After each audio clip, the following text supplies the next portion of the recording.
talking about my 5 favourite movies.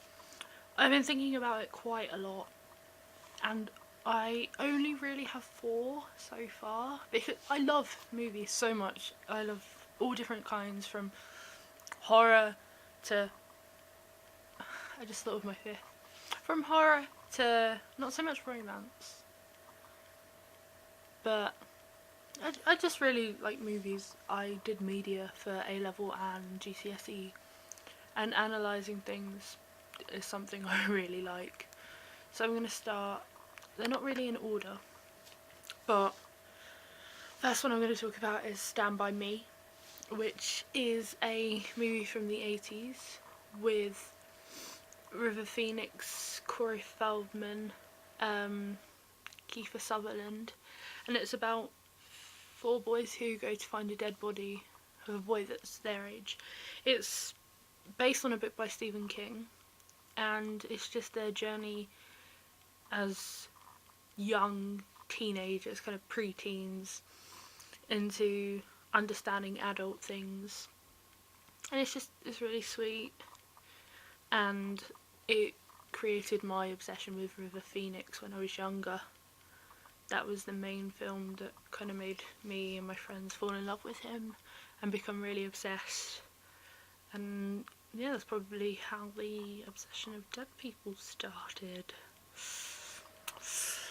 Next one I'm going to be talking about is The Lost Boys, which also has Corey Feldman and Kiefer Sutherland. It's also an 80s movie, but I can't say it's horror because it's not really scary. I don't even know if it was scary when it came out.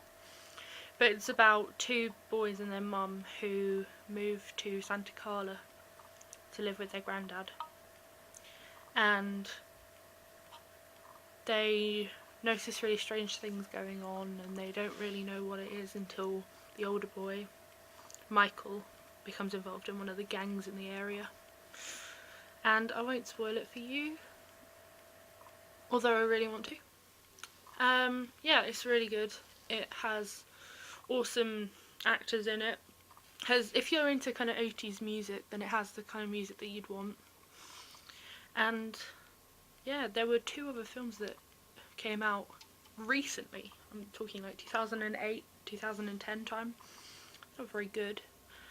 They use blood a lot more than they need to, but you know, Corey Feldman's in them still because work is tough when you're Corey Feldman.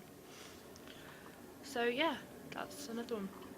Next I'll be talking about, I'm gonna say my last 80s movie, which is The Breakfast Club, which is amazing. If I had to rank it, it would probably be number 1.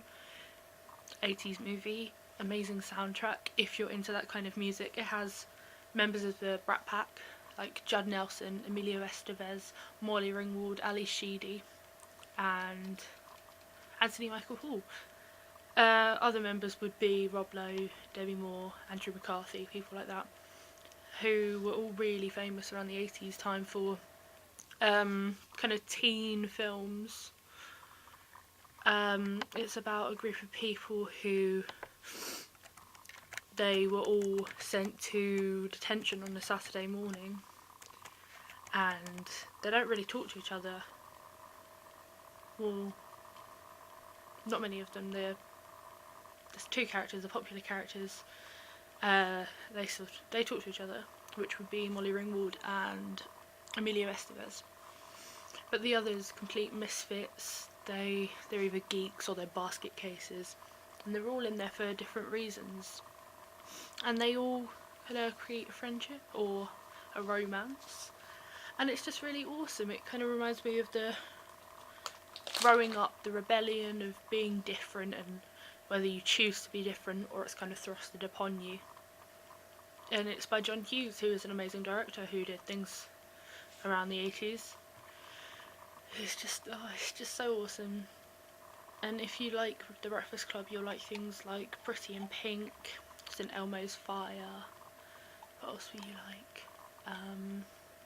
Mannequin, which is Andrew McCarthy, who's not in this film.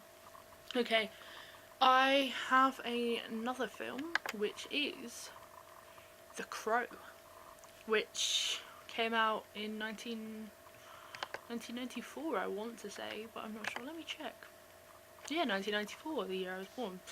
And it's about a couple who get murdered, raped. Well, the girl gets raped.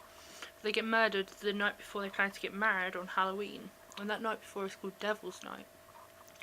And a year later, after this brutal thing in their apartment, he comes back to life to seek revenge on the people that harmed him and the woman he wanted to spend the rest of his life with. It has a lot of kind of gore. It has a good soundtrack. It has things like Nine Inch Nails in it. It was based on a comic book, which is also really good, but pretty short, to be honest. But it's still amazing. And it has Brandon Lee, which is he's Bruce Lee's son. He died during the filming of The Crow, and there's lots of kind of, it's not really a conspiracy around it, but there are weird things that happened during the filming, and he did an interview before he died that said if it was his time to die, then it was his time to die, and no one's 100% of how he died because of all these kind of Chinese whispers around it, and nobody's really given a definite answer. But it is an amazing film. As far as I know, there's 2 others that come after it, but I haven't even attempted to watch them because I don't think it's worth it. They don't have Brandon Lee. They have different stories. It's not like an adaptation of it. It's not somebody trying to do it again.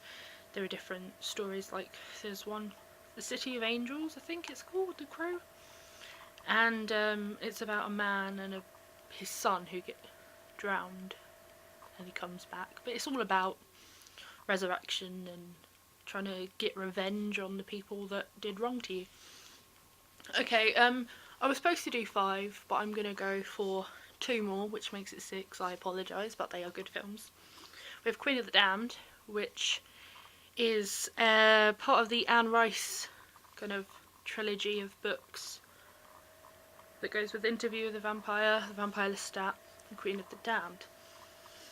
They didn't do a film for the Vampire Lestat, but Queen of the Damned is the film that nobody really likes. They don't give it enough ratings. They kind of think it just happened because people needed money. But I think it's brilliant. I think I prefer it a lot more. See, I can't say I prefer it more than Interview with the Vampire, but I feel for it more. I don't know if it's because of the main characters or the fact that Aaliyah's in it, and I had a big love for Aaliyah when she was alive. She died shortly after the filming of it, which seems to be a recurring theme in my favourite films. But it's about a vampire who comes back because he doesn't really come back. He's been resting, and then he hears that the world has changed, and so he comes to investigate, and he becomes a big part of a rock band. And in the songs of his rock band, he reveals secrets of the vampires, and so obviously they're not very happy and they try to get him.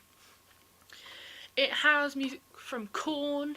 It has Static X, I think they're called. It has Godsmack. Lots of kind of angry goth music. That's obviously not the genre, but it's the kind of way that I would describe the music within it. And there is a little tiny bit with Jonathan Davison where he tries to sell somebody a ticket, which is good. I would recommend it because of Aaliyah, because she's beautiful and she plays the vampire Akasha, who's like the queen of the vampires, and she comes back because she hears this beautiful music, not the rock music, but if you watch it you'll understand. Okay, the last film I'm going to be talking about, not to say that this is the best or the worst of my favourite, but it has to be said, Shaun of the Dead. It's not my favourite zombie film, purely because it's not fully a zombie film. It's a rom-com. My favourite zombie film would probably be Dawn of the Dead, the original. Or, I don't know. I think Day of the Dead is amazing, just because of conditioning a zombie. But yeah, Shaun of the Dead, Edgar Wright, it's Simon Pegg and Nick Frost. And if you haven't seen it, I don't know what you've been doing with your life. I think you need to just climb from under that rock, get yourself from out of that cave, and go watch it. Go watch any of their films. Edgar Wright is amazing. If you like space, you'll like this. If you like Hot Fuzz, you'll like this. I don't even know why I'm trying to explain about it, because everyone must have seen it, but it is one of my favourite. And so yeah, that is my 6 favourite films. Okay,